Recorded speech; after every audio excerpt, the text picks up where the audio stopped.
Sejam bem-vindos ao nosso canal. Nós queremos pedir a todos vocês, se possível, se inscrevam no nosso canal e nos ajude a crescer. Também não esqueça de deixar ao final o seu like, se gostou ou não gostou do nosso estudo.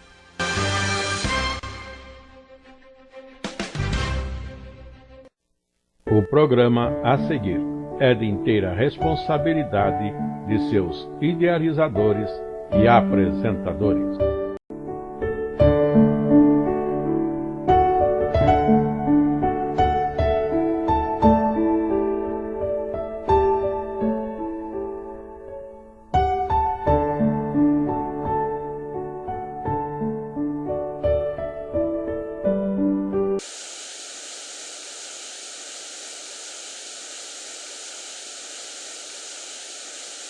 Estamos na lição já de número 13, última lição do trimestre.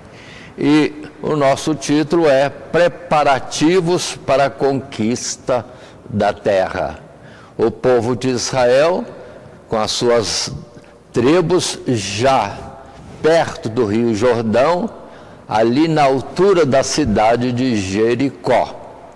E com as últimas instruções de Deus e o recolhimento de Arão, Deus recolheu Arão, e daqui a pouco, ou já aconteceu na lição anterior, Moisés sendo recolhido. E os textos seguintes.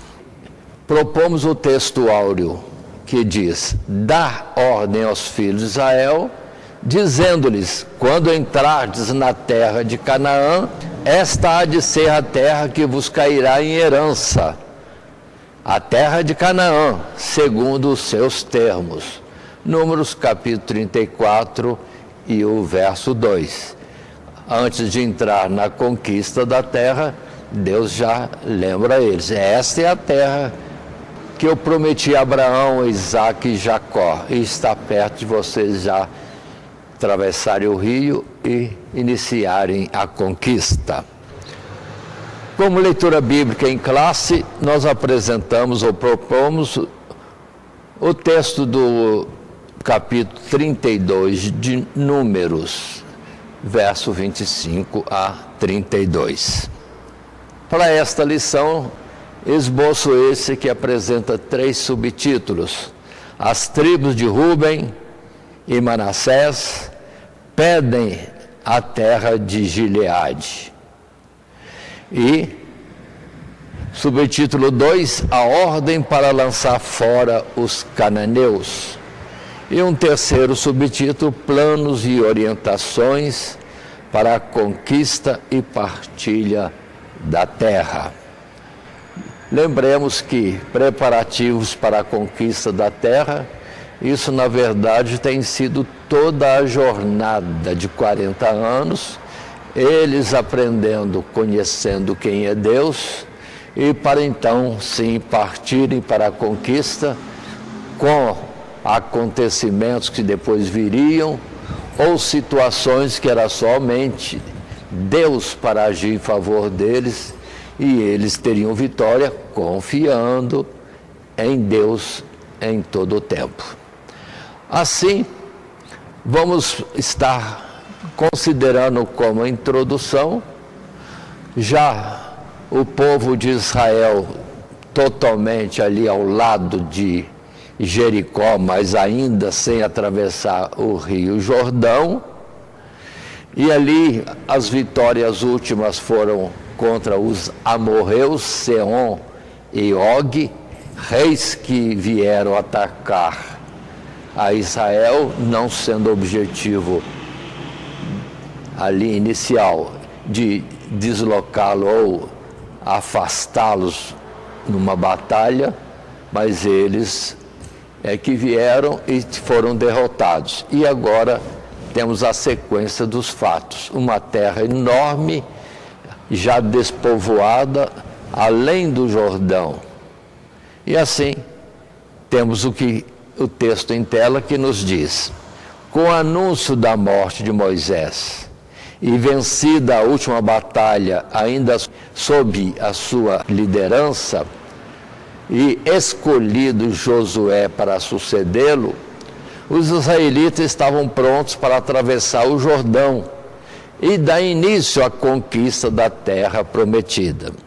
Restava apenas orientá-los sobre como deveriam proceder, uma vez chegando do outro lado do rio, e prover o necessário para que todas as tribos de Israel verdadeiramente recebessem a sua porção na terra que Deus havia prometido dar-lhes em herança. Pronto, aí estão os fatos. O povo agora com uma nova liderança, Josué, e faltando somente atravessar o Rio Jordão. Mesmo assim, acontecimentos e palavras e instruções são dadas antes, para que se execute depois, quando atravessarem o Rio Jordão, como que início da conquista da terra. Passando, segundo o nosso esboço, o primeiro subtítulo, as tribos de Rúben e Manassés pedem a terra de Gileade. O texto está um pouco curto, porque na verdade nós temos as tribos de Rúben, de Gade e metade da tribo de Manassés é que pedem a terra antes do Jordão, antes da travessia, a terra que antes pertencia a Seom e ao rei Og, reis amorreus. Muito bem, e o texto nos diz, o capítulo 32 relata o pedido feito pelas tribos de Gade e Rúben a Manassés, para que lhes fosse permitido se estabelecer na terra aquém do Jordão, onde o povo de Israel ainda se achava acampado. Lembremos que, após repelirem a agressão dos amorreus, liderados por Seom e Og, e destruírem as suas cidades antes do Jordão, os israelitas já tinham diante de si uma grande faixa de terra pronta para ser tomada em possessão, antes mesmo de atravessarem o Jordão.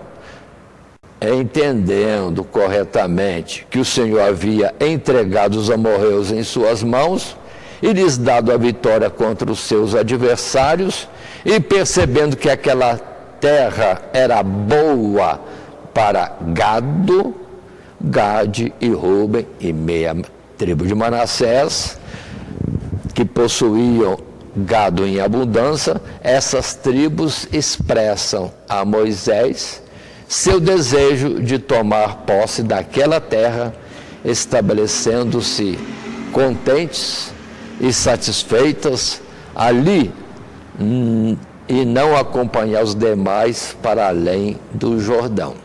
Então, o histórico, o fato no momento é esse. Eles viram já, antes de entrarem em Canaã, que a terra anterior já era muito boa. Ainda que Deus tinha sido taxativo em dizer que a terra dos cananeus, terra que mana leite e mel, e onde os espias passaram observando tudo e vieram com a notícia: a terra, assim, mana leite e mel. Agora, a anterior também era boa. E veio ao coração dessas 2,5 tribos, pronto, pegarem essa parte antes do Jordão. Isso está no texto bíblico. Observemos em Deuteronômio, no capítulo 32, de uma forma bem clara, fácil de percebermos, a petição que fizeram antes de Moisés morrer. E os filhos de Rúben e os filhos de Gade tinham muito gado em grande multidão, e viram a terra de Jazer e a terra de Gileade, e eis que o lugar era lugar de gado. Vieram, pois, os filhos de Gade e os filhos de Rúben, e falaram a Moisés e a Eleazar os sacerdotes e aos maiorais da congregação, dizendo: Atarote, e Dibon, e Jazer, e Nira, e Esbom, e Eleable, e Sebam, e Nebo, e Beon, a terra que o Senhor feriu diante da congregação de Israel é terra de gado, e os teus servos têm gado. Disseram mais: se achamos graça aos teus olhos, desce-nos esta terra, aos teus servos em possessão, e não nos faças passar o Jordão. O pedido era simples, direto, só que havia uma contrariedade, porque a terra que Deus tinha dado e prometido a Abraão, Isaque e Jacó, sim, era uma terra lá junto ao mar Mediterrâneo, entre o Jordão e o mar Mediterrâneo, ou seja, a terra de Canaã. E eles estavam vendo a terra antes, que já era boa. Naturalmente, passando um segundo subtítulo, e é o texto que está em tela, isso não agradou a Moisés. Leiamos o texto. Moisés repreende-os por esse pedido, porque não apenas implicava em desobediência à ordem expressa de Deus, que certamente os castigaria, caso se acomodassem naquela terra e não passassem o rio Jordão, com seus irmãos, mas com isso também desanimariam grandemente as demais tribos pela ausência de seus irmãos gaditas e também rubenitas, para ajudá-los a conquistar suas respectivas heranças.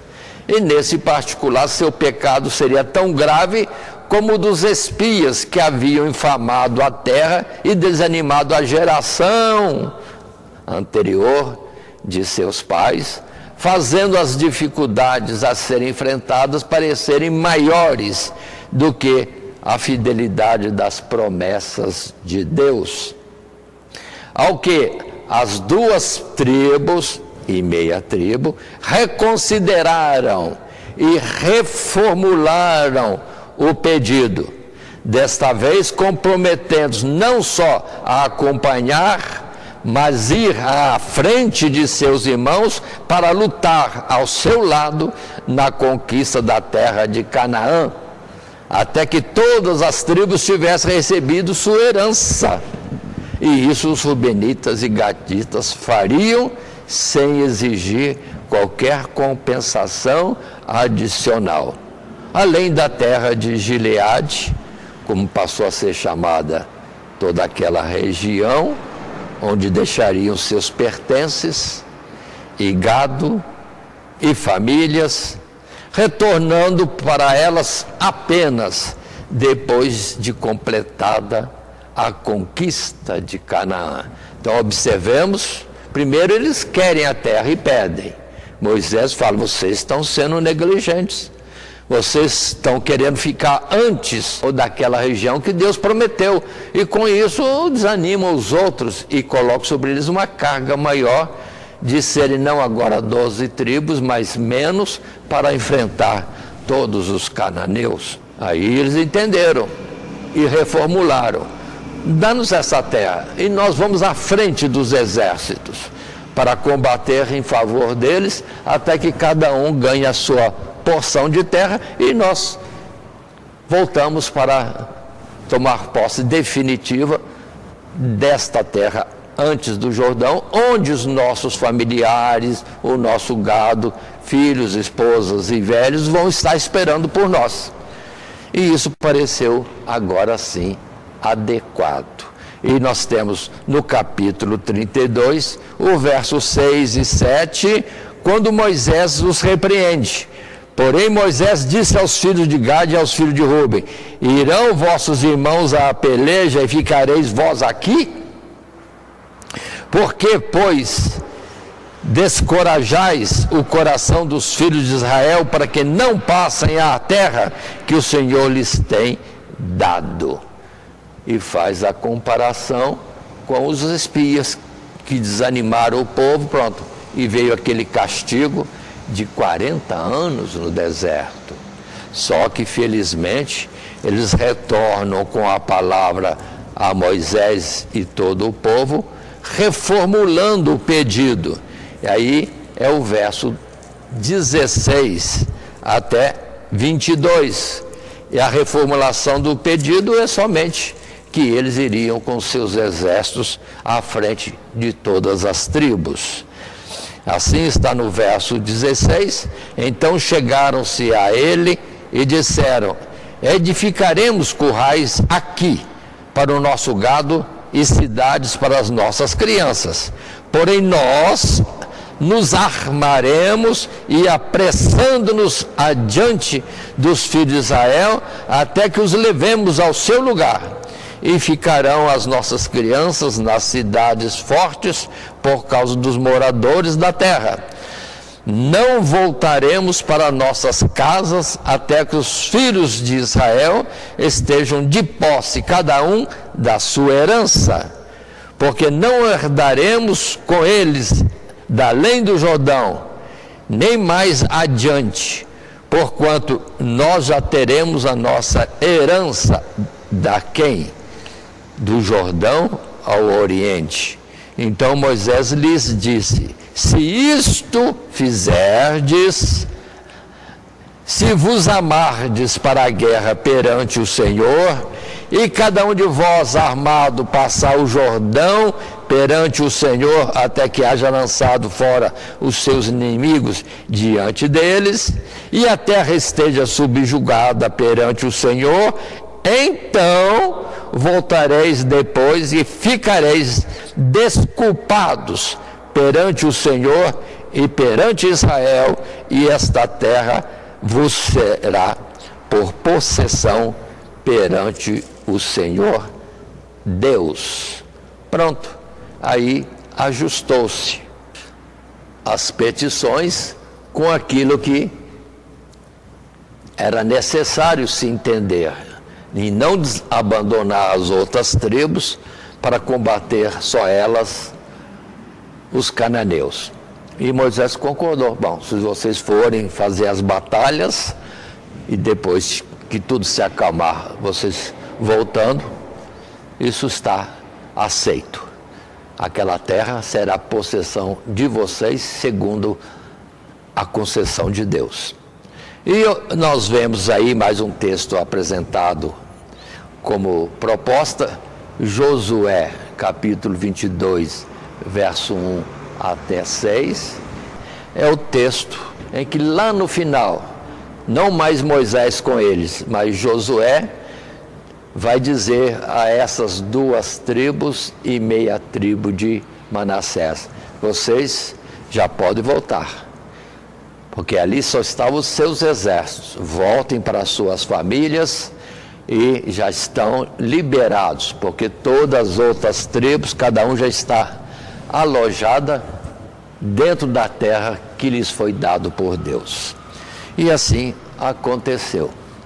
Ou seja, as tribos de Rúben e de Gade e meia tribo de Manassés quiseram ficar antes e tiveram o consentimento de Moisés: se eles tão somente passassem o Jordão como as outras demais tribos e avançassem, para que todas as tribos tomassem posse, cada uma da sua parte, na herança que Deus lhes tinha prometido, ao dizer a Abraão, Isaque e Jacó: essa terra te darei, a ti e a tua descendência por possessão eterna. E observe que nós estamos vivendo no século 21, e olhe como está o Oriente, e onde é que está agora um povo chamado de Israel, e contra o mundo inteiro, mantém-se numa terra que Deus prometeu dar-lhes por herança. E ninguém está conseguindo tirá-los de lá. E na verdade, segundo o que está no propósito de Deus e compromisso de Deus, é que aquela terra é deles. Se deixassem talvez Israel quieto, e pronto, as coisas estariam em paz. Mas quando provocam e querem eliminar Israel, Isso não é possível, porque Deus tem um compromisso com a descendência de Abraão, de Isaque e de Jacó. E considere que é um filetezinho de nada de terra, enquanto os outros povos, nações que são contrárias, têm terra abundante. Então é mais uma questão espiritual e uma ojeriza antiga contra aqueles que Deus chamou para serem seu povo.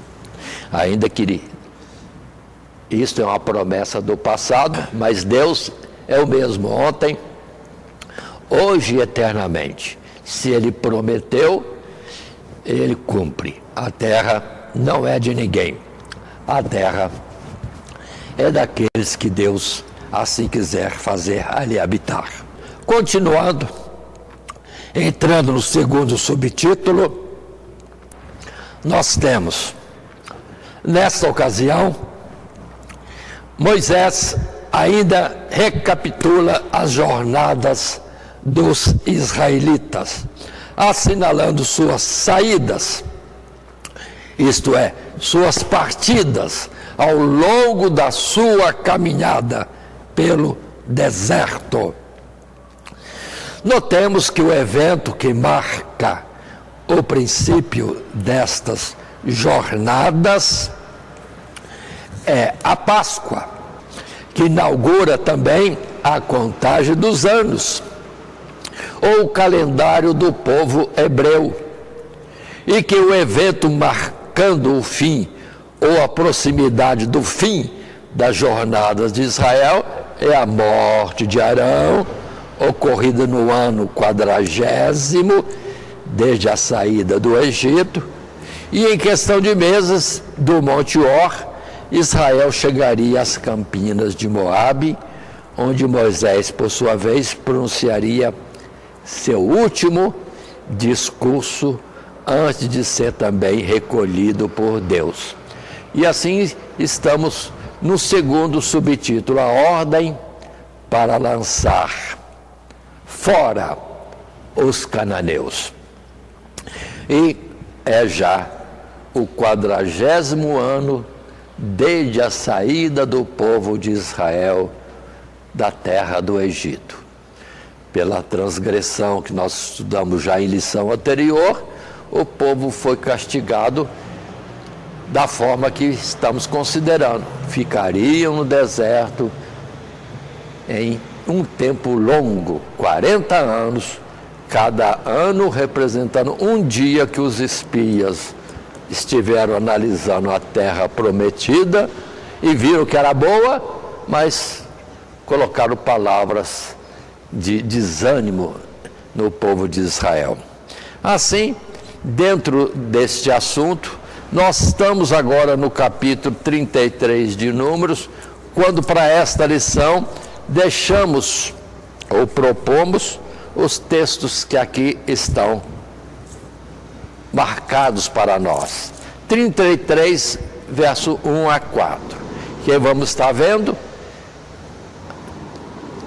Inicialmente, Moisés, antes de partir, fala as últimas palavras ao povo, e uma das palavras era reconsiderando algumas coisas que aconteceram, para então dar instrução para o que viria depois. Assim, em Números 33, verso 1 até 4, esse texto de Números diz: estas são as jornadas dos filhos de Israel que saíram da terra do Egito, segundo os seus exércitos, pela mão de Moisés e Arão. E escreveu Moisés as suas saídas, segundo as suas jornadas, conforme o mandado do Senhor Deus. E estas são as suas jornadas, segundo as suas saídas. Partiram, pois, de Ramessés, no primeiro mês, no dia 15 do primeiro mês. No seguinte dia da Páscoa, saíram os filhos de Israel por alta mão aos olhos de todos os egípcios, enterrando os egípcios, os que o Senhor tinha ferido entre eles, a todo primogênito, e havendo o Senhor executado seus juízos nos seus deuses. Então, é estudo já de outra parte, outro tempo, no livro de Êxodo. Deus, na verdade, operou desta forma, mostrando aos egípcios que ele era Deus. Mas, na sequência deste texto, Números, capítulo 33, o verso 38 e 39, colocam ainda para nós a seguinte informação. Então Arão, o sacerdote, subiu ao monte Or, conforme o mandado do Senhor, e morreu ali, no 5º mês do ano 40º da saída dos filhos de Israel da terra do Egito, no 1º dia do mês. E era Arão da idade de 123 anos, quando morreu no monte Or. Aí está. E depois nós vamos ver em Deuteronômio capítulo 1, que de fato, estas palavras aqui colocadas de Moisés, que na nossa sequência de capítulos já está morto, mas o registro foi feito posterior, mostrando que Moisés tinha, antes de morrer, feito uma recapitulação de todas as jornadas e todas as leis e recomendação de Deus que nós encontramos em Deuteronômio, desde o capítulo 1 até o seu hino cantado no final deste livro de Deuteronômio. Passando à frente, nós estamos no subtítulo 2 da nossa lição 13, preparativos para a conquista da terra, e nesse subtítulo 2 é que está a ordem para lançar fora os cananeus. A orientação que se segue serve de alerta para os israelitas, precavendo-os contra os cananeus que habitavam aquelas terras, as quais estavam prestes a passar. Como já vimos, estes eram povos que se haviam feito extremamente abomináveis aos olhos do Senhor, aos quais nenhuma concessão deveria ser feita, e sua cultura e costumes e religião torpes não podiam sobreviver em nenhum aspecto entre os israelitas. Para tanto, era necessário cumprir à risca a ordem de Deus: lançareis fora todos os moradores da terra diante de vós, o que na maioria das vezes significava destruí-los completamente. Se, porém, por qualquer motivo os israelitas permitisse que algum daqueles povos sobrevivesse e permanecesse na sua terra, isso significaria deixar que sobrevivessem as abominações pelas quais o Senhor havia entregado os cananeus na mão ou nas mãos do seu povo. E essas abominações, por sua vez, tornar-se-iam em causa de grande aflição para os israelitas, pois estes seriam tentados a servir aos ídolos, caindo então do favor de Jeová. E aqueles povos que antes haviam sido entregues em suas mãos para serem destruídos, se tornariam mais fortes do que eles e os oprimiriam.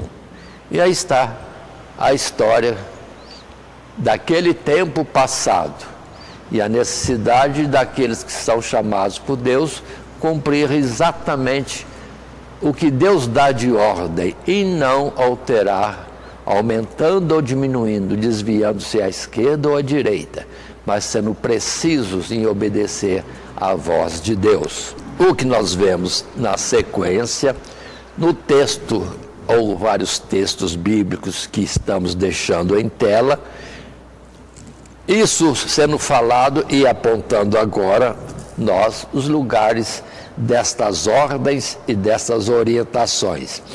no capítulo 33, o verso 51 e 52. Fala aos filhos de Israel e diz-lhes: quando houverdes passado o Jordão para a terra de Canaã, lançareis fora todos os moradores da terra diante de vós, e destruireis todas as suas figuras, também destruireis todas as suas imagens de fundição, e desfareis todos os seus altos. Ou seja, toda idolatria teria que ser destruída ao entrarem na terra de Canaã, ao dominarem os povos que ali habitavam, os cananeus. E mais à frente ainda, no verso 55 e 56, é a situação contrária. 55. Mas se não lançardes fora os moradores da terra que diante de vós estão, os que deixardes ficar deles vos serão por espinhos nos vossos olhos e por aguilhões nas vossas costas, e apertar-vos-ão na terra em que habitardes. E será que farei de vós como pensei fazer-lhes a eles. Pronto. É a situação. Deus, fazendo juízo, tiraria dos cananeus aquela terra em que habitavam, terra que manava leite e mel, e no qual pecavam abominavelmente, e Deus limparia a terra e colocaria um povo santo agora, Israel. Mas era para Israel lançá-los fora. Mas Israel, nós vamos ver depois que não cumpriu isso. E Deus já alertou, versos 55 e 56. Vocês estarão com eles entre vocês, eles vão ser uma amargura, um terror, um espinho o tempo todo. Observem que colocamos ainda outros textos propostos, como Gênesis capítulo 15, verso 16, lá atrás, quando de fato nós vamos ter a situação apontada por Deus a Abraão, de que aquela terra morava pecadores e que seria dada à sua descendência. Mas no tempo certo, quando eles estivessem no máximo da sua transgressão e vida abominável, aí Deus interviria trazendo o juízo, tirando-os dali. Então é promessa de mais de 400 anos atrás, ou mais de 500 anos, e estava prestes a acontecer. Agora, infelizmente, nós vemos que as coisas não sucederam desta forma, porque o povo de Israel acomodou-se, já conquistou um pouco de terra, já era uma terra boa e suficiente para estarem vivendo aqueles dias, então não se preocuparam em expulsar todas aquelas nações.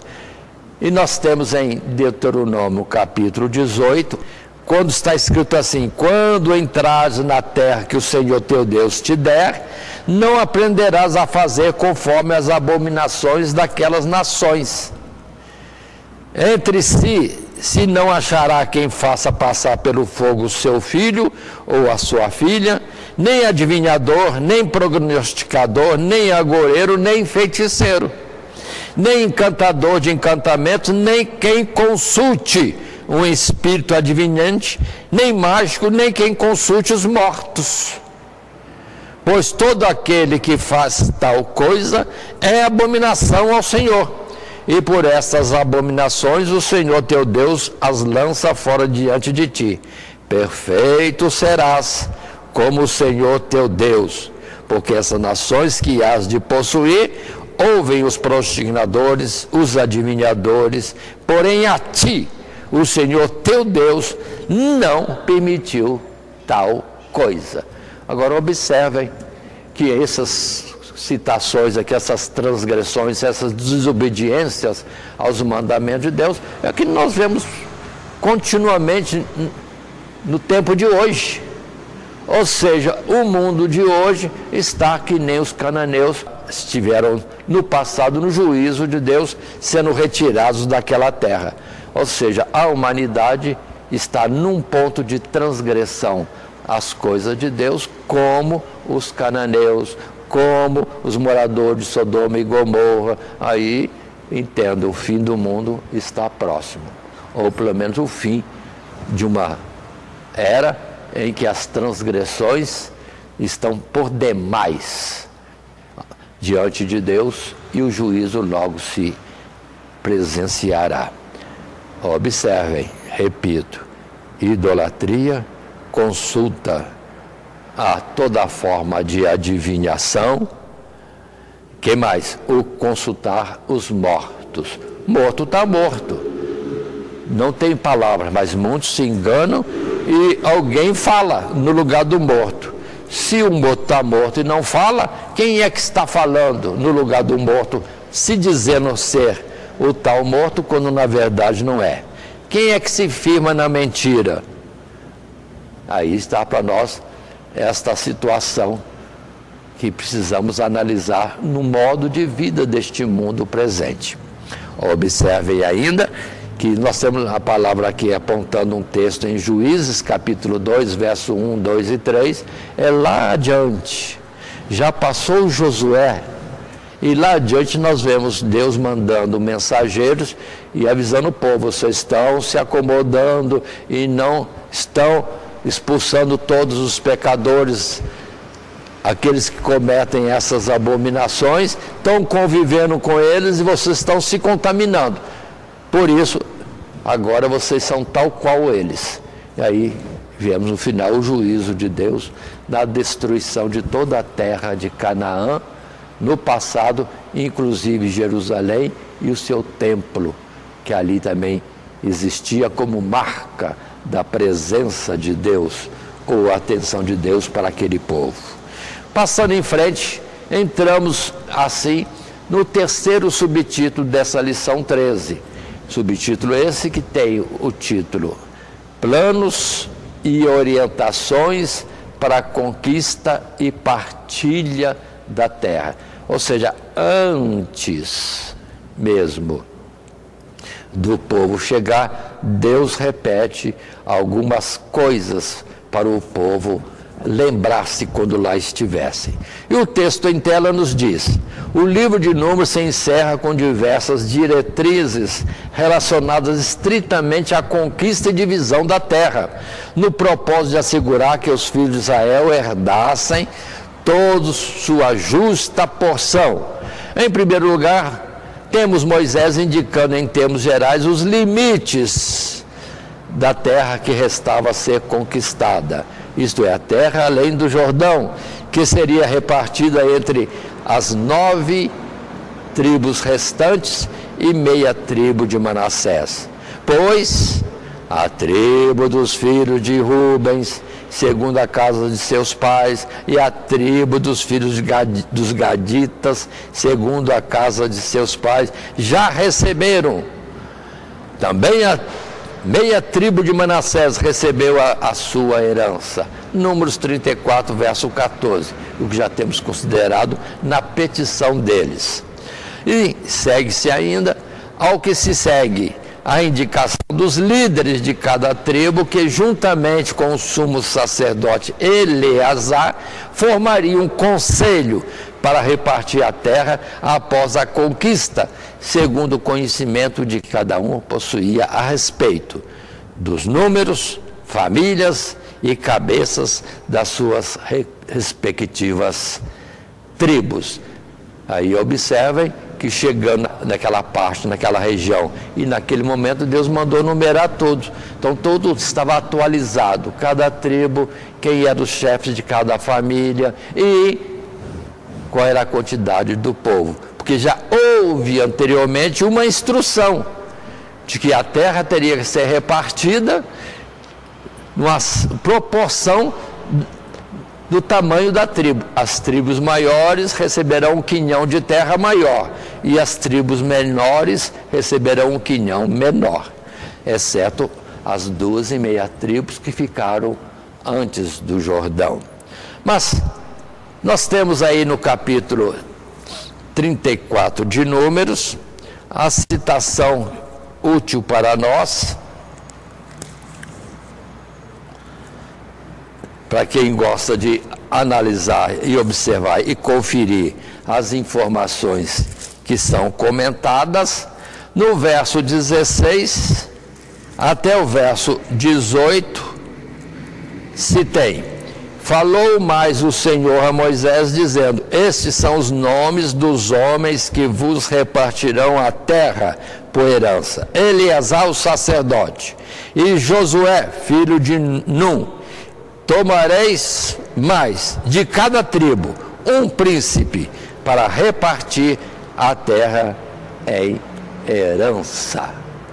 Aí está a definição, Deus dando instrução. Não será um qualquer que vocês quiserem, eu já estabeleço.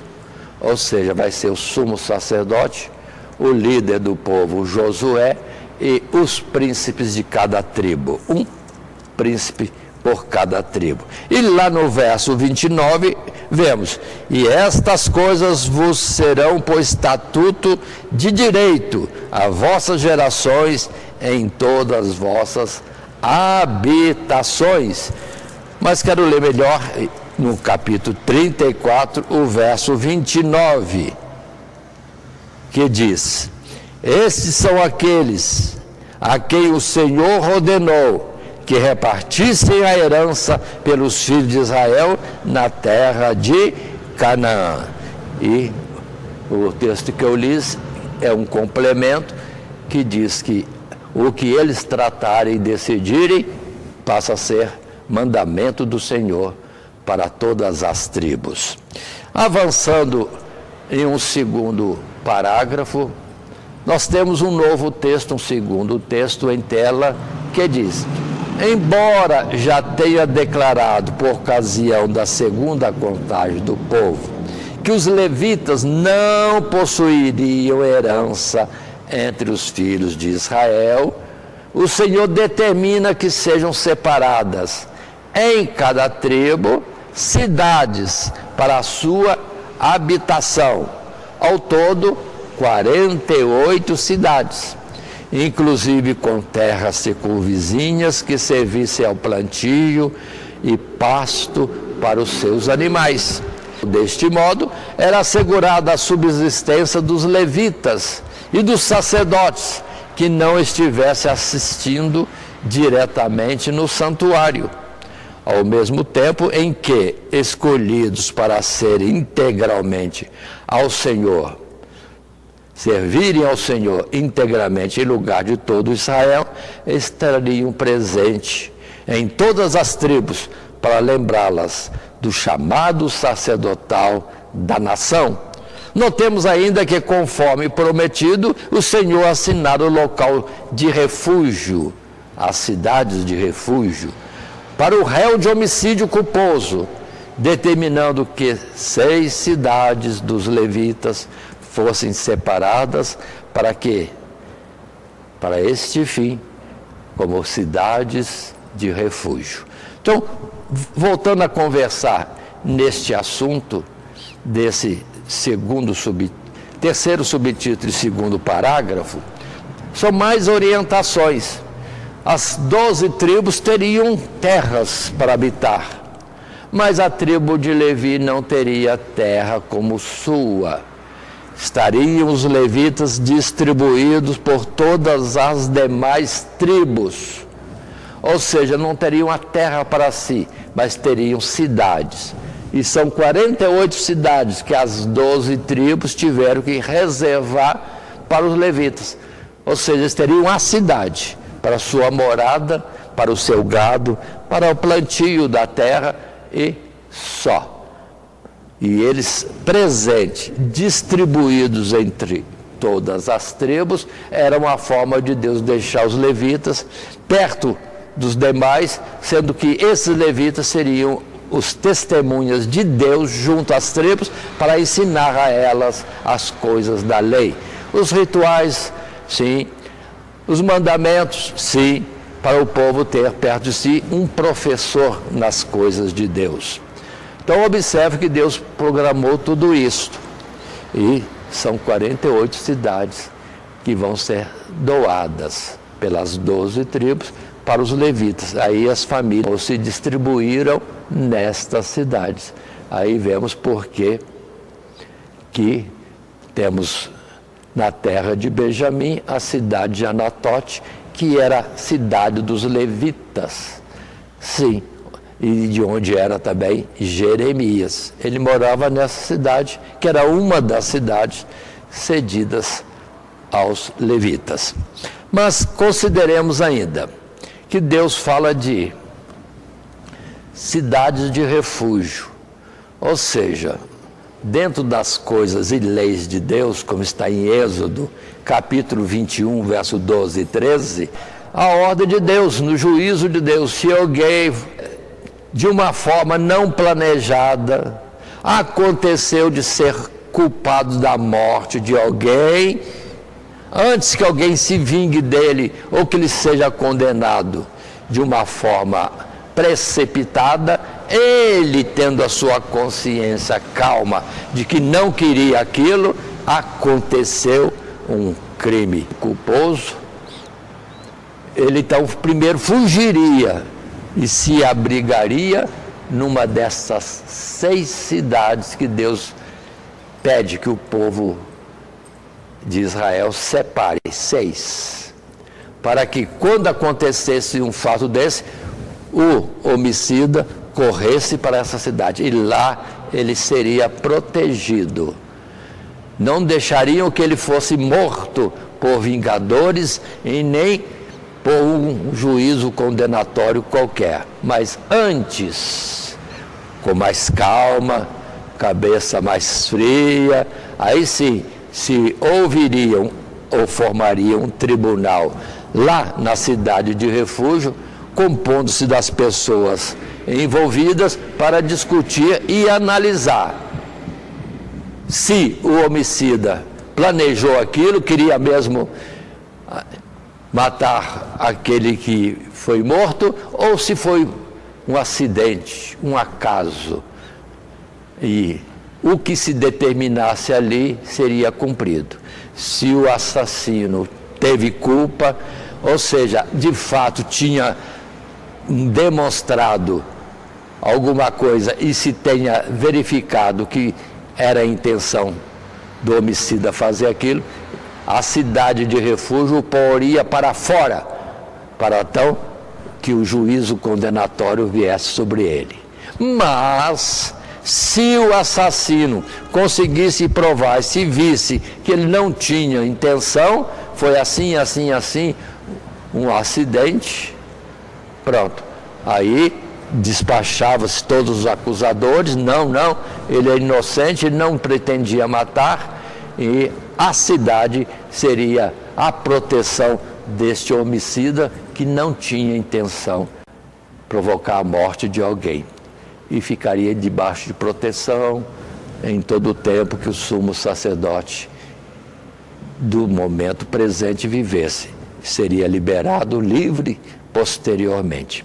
Então observe que são leis de justiça, de coisas, e o povo vivendo em torno disso. Aí nós abrimos Números 35, neste capítulo 35, verso 2 e 3. Que diz: dá ordem aos filhos de Israel que da herança da sua possessão deem cidades aos levitas em que habitem, e também aos levitas dareis arrebaldes ao redor delas, e terão estas cidades para habitá-las, porém os seus arrebaldes serão para os gados e para a sua fazenda e para todos os seus animais. E mais ainda, já no capítulo 35, mas no verso 6 temos: das cidades, pois, que dareis aos levitas, haverá 6 cidades de refúgio, as quais dareis para que o homicida ali se acolha, e além destas lhes dareis 42 cidades. Repete-se a ordem então. Aí está essas colocações. Mas quanto à lei da proteção do homicida, o seu direito de defesa e o se livrar o homicida de que às pressas se faça um juízo que poderia ser induzido pelo calor do momento, as cidades de refúgio já estariam assim designadas segundo o plano de Deus de proteção dentro das formas comuns das pessoas agirem quando no momento, com sangue fervendo, se precipitam a fazer vinganças e etc. Passando então à frente, e o último parágrafo que temos aqui, o texto está em tela e diz: o último capítulo encerra com uma indicação do grande número da tribo de Manassés, em razão do que herdou não apenas com as 9 tribos além do Jordão, mas também com as tribos de Ruben e Gade, do outro lado do rio. Daí a referência que as Escrituras passam a fazer à meia tribo de Manassés, seja em alusão a uma ou outra parte. Uma questão particular aqui acontece, dizia respeito ao temor de que, casando as filhas de um israelita com filhos de outras tribos, sua herança seria adicionada à do esposo, o que eventualmente a removeria da tribo a qual havia sido dada por Deus.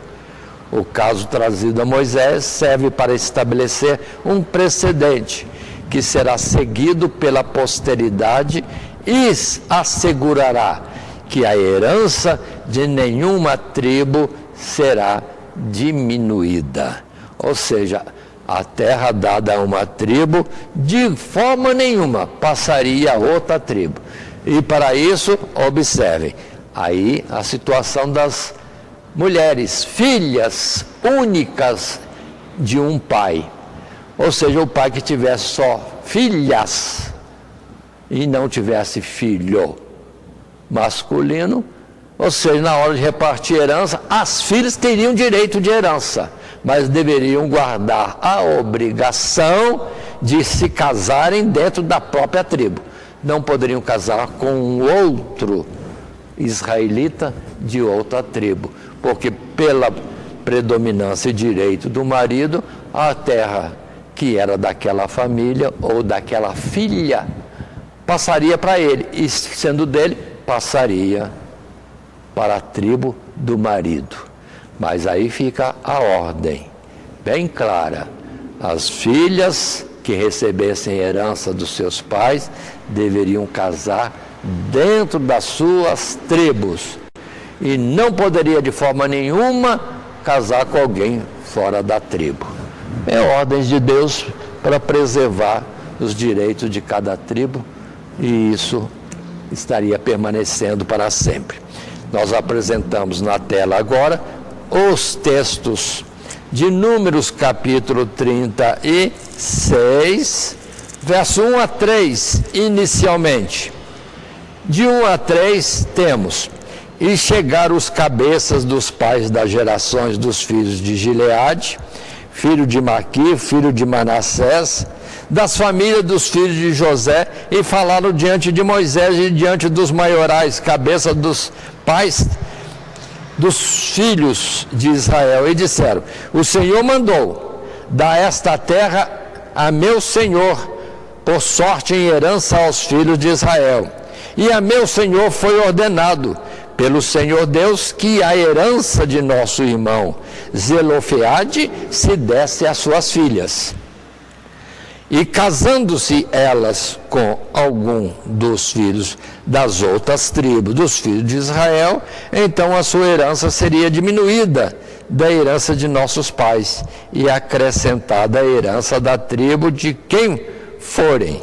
Assim se tiraria da sorte da nossa herança. Então os homens se preocuparam: se as filhas que recebem herança se casarem fora da tribo, pronto, daqui a pouco já está tudo misturado.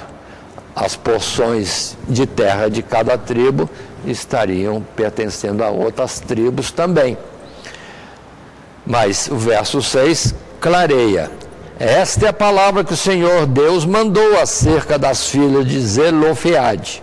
dizendo: sejam por mulheres de quem bem parecer aos seus olhos, contanto que se casem na família da tribo de seu pai. Ou seja, não era somente casar dentro da tribo, mas ainda na família dos seus pais. Então, era a ordem agora colocada, e que serviria a todas as tribos. Qualquer mulher que receber herança de seu pai, quando casar, tem que casar dentro da família de seu pai. Não pode casar com outras tribos ou outras famílias, para não haver passagem de posse de uma tribo para outra, de uma família para outra. É ordem dada. Agora, para os irmãos perceberem como as coisas são, lá em Josué, no capítulo 17, é que nós temos acontecendo que as tais filhas desse israelita, ou desse filho de Manassés, que elas vão sim casar, mas têm o cuidado de obedecer à lei, e se casam com homens da tribo de Manassés e dentro da família de seu pai. Ou seja, um ato de obediência que cumpriram, e aqui está registrado que assim fizeram. Mas também no verso 17 e 18, nós temos aqui uma reclamação de que alguma tribo lá, e no caso, tribo de José também, observou que a terra dele não era tão boa para habitar assim, pelo que parecia apertada para a família dele ou para a tribo. E vão falar a Josué: ó, o terreno que nos deu parece pequeno, está apertado para nós. E Josué vai olhar e diz para eles: não, olha lá, ali tem uma floresta. Abram a floresta, tirem as árvores e construam cidades. Não fica querendo mais terra, você já tem a porção aí adequada. Pronto. E ainda disse mais, porque os da tribo de José disseram para Josué: ó, nós não queremos morar lá, porque lá tem cananeus com carros ferrados, não queremos abrir a guerra com um grupo forte. Aí, olha, Josué aperta: não interessa, a terra é de vocês, vão lá e conquistem, porque a terra é de vocês, Deus é com vocês, vocês são uma tribo grande, vão lá e tirem eles, tendo eles ou não um exército de carros ferrados. Ou seja, não vão desanimar de conquistar a terra por trabalhos, não está tão fácil de povoar a terra por causa de florestas, por causa de ainda residentes com carros ferrados, exércitos fortes. Não, vão e conquistem a terra, obrigação de vocês. Observe que havia ainda temor em alguns, ou uma tendência à tranquilidade, o que foi reprovável, porque em vez de conquistar toda a terra, foi se acomodando. Já está bastante aqui, não precisa expulsar mais cananeu, não. E vimos no final, todos eles passaram a praticar as transgressões que eram proibidas ao povo de Deus. Não foi à toa que Deus os alertou antes: indo para o outro lado conquistar a terra, não deixe nenhum dos cananeus na sua possessão, expulsem eles dali, não coabitem com eles, porque vocês vão ser tentados a praticar aquilo que eles praticam.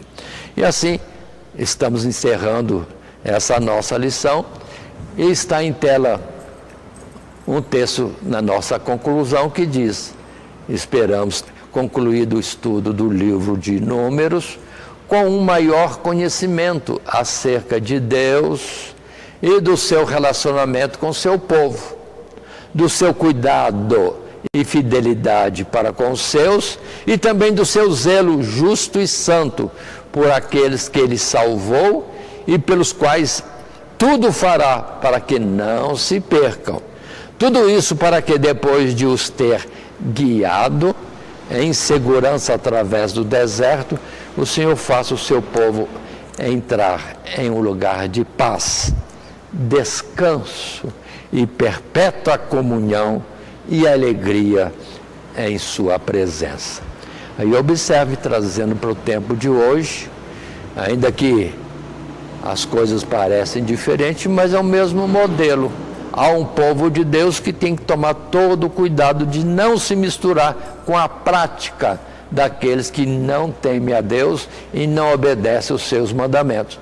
Porque se praticarmos como eles praticam, coisas abomináveis, reprováveis por Deus, nós mesmos estaremos depois, dentro do mesmo juízo, repreendidos por Deus, sentenciados, condenados, porque fizemos errado como aqueles que antes nós deveríamos estar tendo deles cuidado. Aí está a lição de hoje, que temos concluído.